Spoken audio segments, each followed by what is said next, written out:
Hello and welcome to my channel.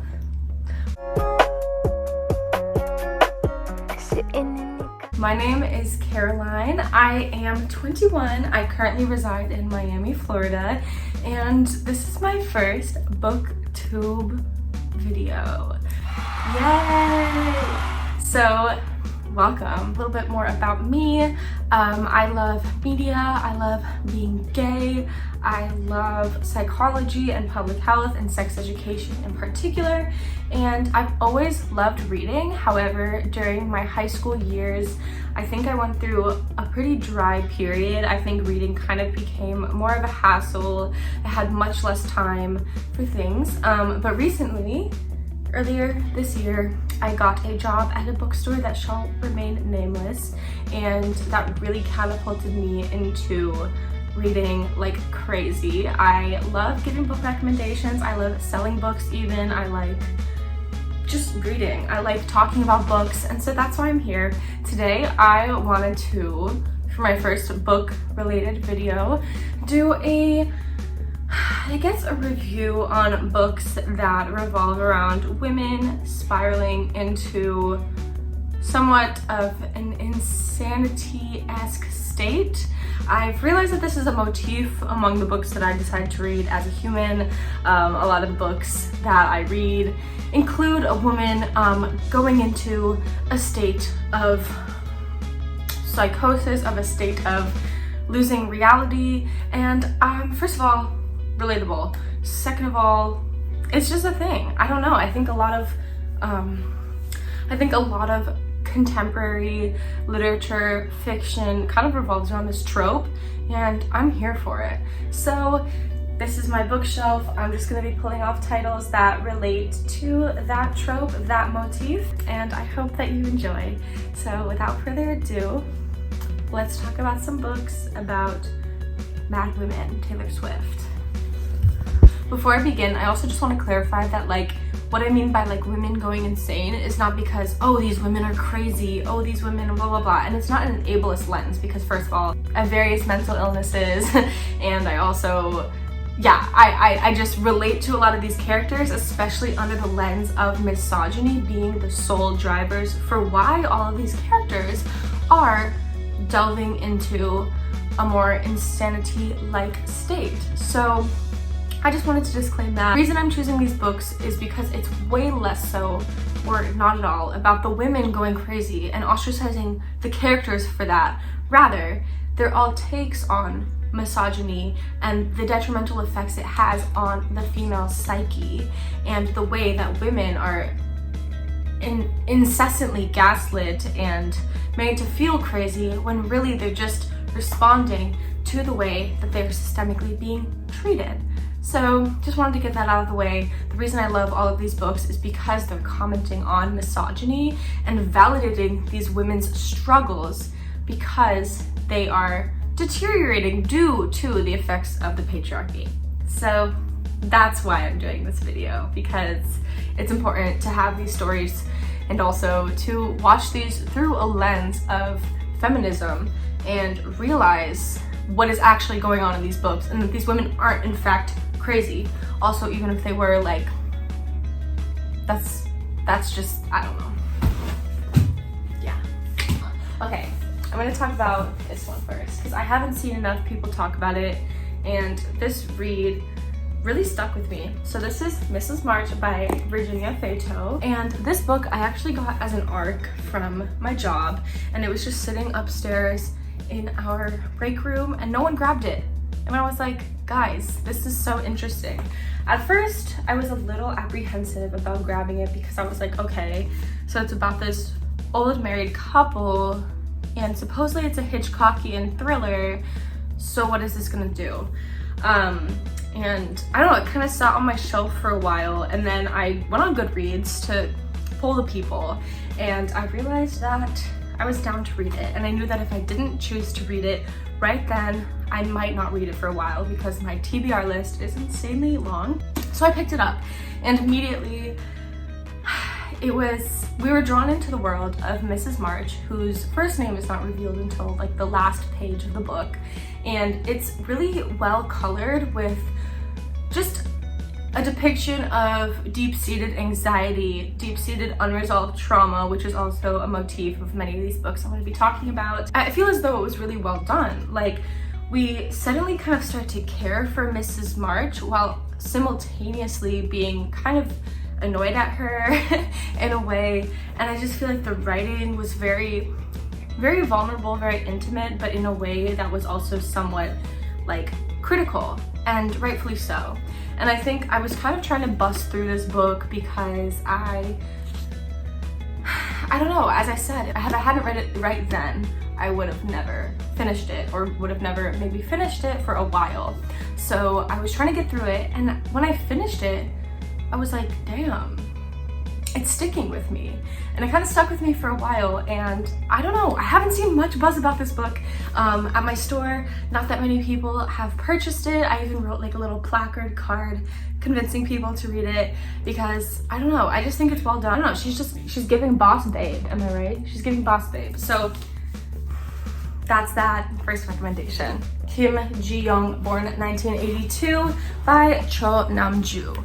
Now this book is kind of just a critique on Korea's patriarchal misogyny, and it's really interesting. I was kind of expecting this to be somewhat like, I can't remember if I read The Vegetarian by Han Kang first or second, but I was kind of expecting it to be more so a depiction of this woman and what she was going through, when really it was somewhat like an analytical psychoanalysis from the lens of a male psychologist, if you will.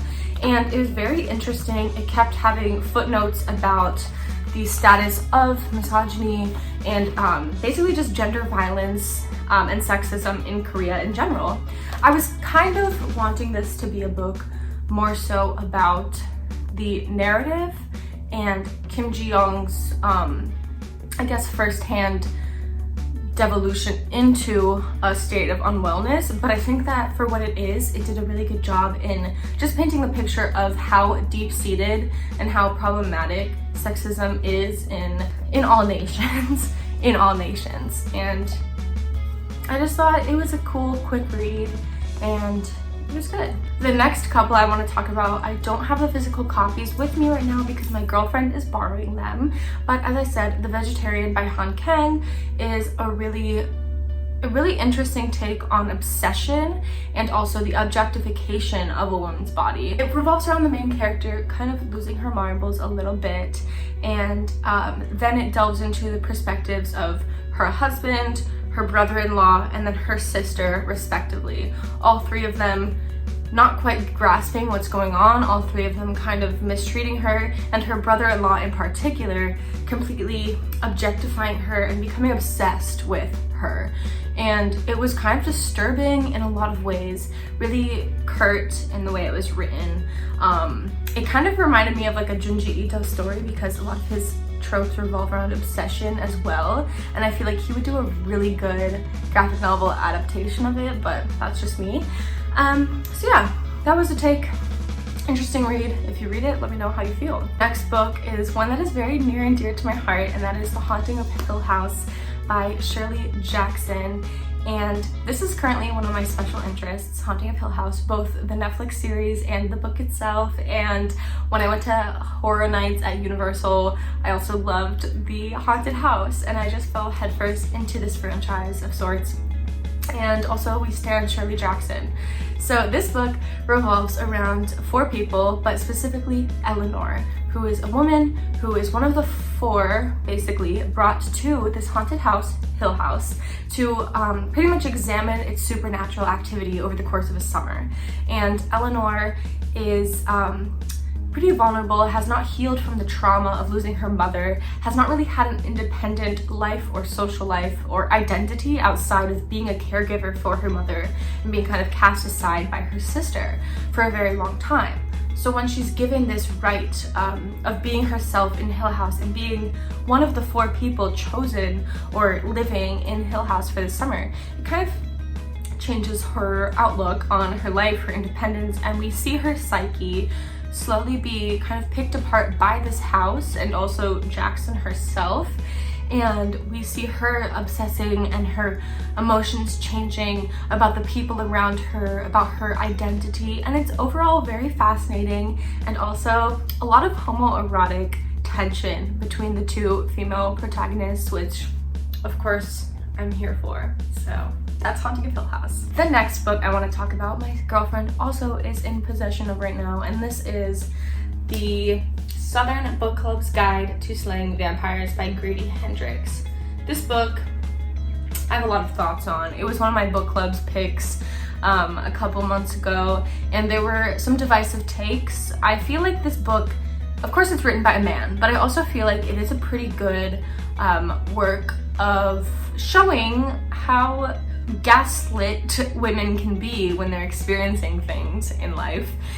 So it kind of revolves around the main protagonist experiencing a literal vampire in her community, and he's specifically targeting her and her children, but her husband, who is a psychiatrist who should like know shit and know what's going on with his wife, is just completely gaslighting her. And then all the men in the town start gaslighting their wives. Even her friends start gaslighting her when this man is fully taking over and also kidnapping children. But it also plays on race, gender, class, etc. And I don't know, I feel though the book was enjoyable. Honestly, it was a pretty fast read, but I also feel as though it could have been a little bit deeper. It kind of skimmed the surface and almost touched on some pretty important parts, but it kind of just decided to skim over it, and then the resolution was kind of anticlimactic and all that, so I included it because it's a cheeky read, I guess. That's that. I know which one. Mexican Gothic by Silvia Moreno-Garcia. So this book, again, I know it had its buzz and it got pretty popular for a time, but I haven't seen enough mainstream enjoyment for it. So first of all, Silvia Moreno-Garcia's like writing is so likable. I feel as though she writes with this like, I don't know, pretty friendly voice that's pretty accessible but also beautiful, and also kind of invites you in a very enticing way. So this book kind of revolves around Noemi, and she is a 20-something pretty wealthy girly living in Mexico City, and her cousin has just married off to this rich white man in the mountains, and her cousin is not doing well. And it's kind of a haunted house story. It's a very interesting commentary on eugenics and familial lines and sanity. And it's less so Noemi and Catherine, her cousin, like kind of like losing it, but it's more so about like the madness that they've had to go into because of this house and its intoxicating like roots. I don't know. It's very interesting, very well done. So yes. Finally, Play It As It Lays by Joan Didion. Now this book, you may have thoughts on it, you may like it, you may hate it. I've heard a lot of divisive discourse about this book, but I liked it. I read it super fast because it's really short chapters, pretty easy to get through. Like this is one chapter, for example, and I'm kind of slow reader sometimes. I don't know, medium speed reader, but this book it packs a punch, I would say. Like, okay, let's talk. So it's basically about this actress Mariah, who is from the Southwest desert, where she lived in a very small town with her parents and this creepy guy who's her dad's bestie. And it kind of jumps between time a lot, between Mariah being like in the spotlight to not being in the spotlight of Hollywood, to being post-fame to being pre-fame, and it's really interesting, and it's kind of a portrait of a woman who has gone through traumatic events, has not been able to heal, is not being understood by her partner, is not being able to see her child that she gave birth to, and it's just kind of dealing with affairs, dealing with pregnancy, dealing with loss of pregnancy, dealing with her friend also being depressed, and I don't know, it just packs a punch. And the way that Didion writes, if you're familiar or unfamiliar, like she writes in a very like blunt way. Like, I don't know, the use of periods as a punctuation are just like very omnipresent. Like just like, so a character will ask a question and it'll just be like, period. And I don't know, it's really blunt, it's really to the point, it's very curt, yet also intimate, yet also vulnerable. So I don't know, it's also filled with 60s nostalgia and Southwest energy like many of Didion's works, so just wanted to share that one too. Now for some books on my TBR, and these are basically being mentioned because I want to know if y'all have read it. The books that I want to read that I think are honorable mentions, and once I do read them, I'm sure I would have included them on this list. So one is an arc I have, which is called Never Saw Me Coming. It's a mystery thriller by Vera Kurian, and it's basically about this, I guess she has antisocial personality disorder, and she is plotting to kill her male classmate. What could be better than that? I'm joking. And yeah, it seems really interesting. I don't know much about this author. This may be her debut. Don't trust me on that, but I don't know, I feel like I'm due for just like a quirky, quick mystery thriller book because it's been a while since I've had something more so just like lighthearted. And yeah, I want to read this. Let's see, what else? Oh yes, another book on my TBR that I think would revolve around the same theme is My Heart is a Chainsaw by Mr. Stephen Graham Jones. I have been dying to read this book forever. It's been sitting on my shelf since I bought it, and I swear to God, after I finish The Price of Salt by Patricia Highsmith, I'm reading it next. I've heard a lot of different things about it. I've heard that it takes a while and it's a slow burn the first 200 pages, and then it's like whoosh, really good and everything like that. But I don't even care if it's a slow burn at the beginning. Like, supposedly the first 200 pages are just filled with the main protagonist talking about her love for horror films, and I think that's great. I think that's partially why I picked up this book, on top of the fact that I've heard amazing things about Graham Jones's writing, and I'm just really excited to dive into this. And I know that it comments on like gentrification, on ethnicity and identity, as well as being a woman, being ostracized from your town, being someone who has dealt with like childhood abuse, and just loving horror movies and slashers. And I think that's really interesting, and it's a horror book, and I love horror books.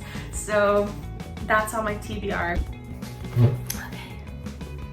Another book on my TBR that has technically been on my TBR for 3 years or so is Atessa Moshfegh's Eileen. Now, this book, I feel like I need to read it during the Christmas season, so I better start now. And it's kind of about Eileen, who is a young woman working at a juvenile detention center. And as far as I know, it kind of wraps around her, like, I don't know, kind of losing it. And honestly, yeah. I read My Year of Rest and Relaxation, because who hasn't? And I didn't include that book in this list because I don't think that her diving into insanity had anything to do with, I don't know, certain factors. I just think that that character was very, I don't know, I don't want to talk about it. But this book, I'm really thrilled to read another Moshfegh, and yeah, I just wanted to add this one on. It's on my TBR. So that's basically all I have for now. I hope you enjoyed my little crazy lady review, and I'm sure I'm missing some, and then I'll come back to it and be like, damn, why didn't I mention this book? Or, ooh, I should have mentioned this book, or I don't know. But if you've read any of these books and you have any thoughts, let me know. This is my first booktube video, and it's kind of nerve-wracking because it's vulnerable to start a YouTube thing when you know, like, at first nobody's gonna be watching them. So I'm here anyway, and I am excited to share my love of books with all of you, and thank you for watching, and I'll be back with more book stuff. So yes, bye.